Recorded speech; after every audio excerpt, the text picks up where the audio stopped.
In the early 1900s, a small Illinois town was transformed by the arrival of two brothers, Joseph and Clarence Maple, who began manufacturing a radioactive tonics called Radithor.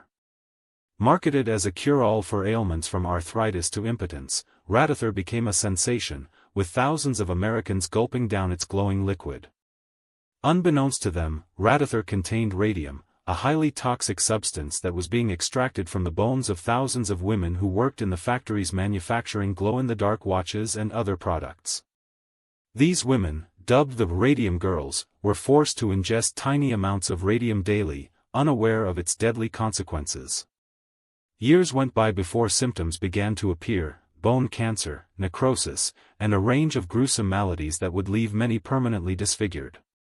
As more cases emerged, so did public outcry against the company, leading to landmark lawsuits and government reforms.